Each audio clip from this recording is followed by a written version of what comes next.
Now let's understand wind speed sensor. In solar weather station, there is a sensor that measures wind speed. Its role is pretty simple. It tells us how fast the wind is blowing. Just like when you feel the wind on your face and you can tell if it's gentle breezy or a strong airflow. This sensor does the same thing but gives us a precise number. Knowing the wind speed helps us understand the weather better.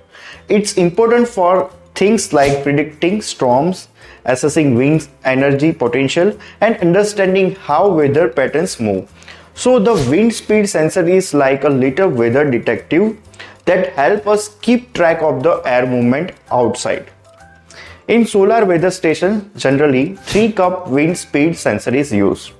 The 3-cup wind speed sensor is a tool used by weather experts to measure how fast the wind is blowing close to the ground. It's built with a traditional design where 3 cups catch the wind. These cups are made of strong ABS material, which helps them start spinning smoothly.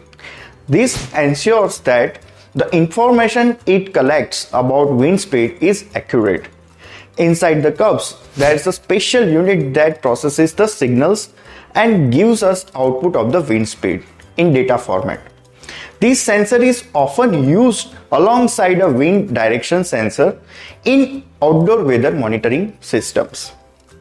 Now let's understand wind direction sensor. A wind direction sensor in a weather station is a device designed to detect and measure the direction from which the wind is blowing. It is typically consists of a wind vane that rotates in response to the wind's direction. The sensor measures wind direction close to the ground outdoors. Depending on how accurately we need to measure, there are 2 types. One that measures wind direction in 8 directions and another that measures in 360 degrees. The role of wind direction sensor is to provide crucial information about the direction of the wind at the specific location. This information is essential for various applications including weather forecasting, aviation, agriculture, and environmental monitoring. By accurately determining the wind direction, meteorologists and other users can better understand weather patterns, predict changes in weather conditions, assess air quality, optimize wind energy production, and make informed decisions for various activities and industries.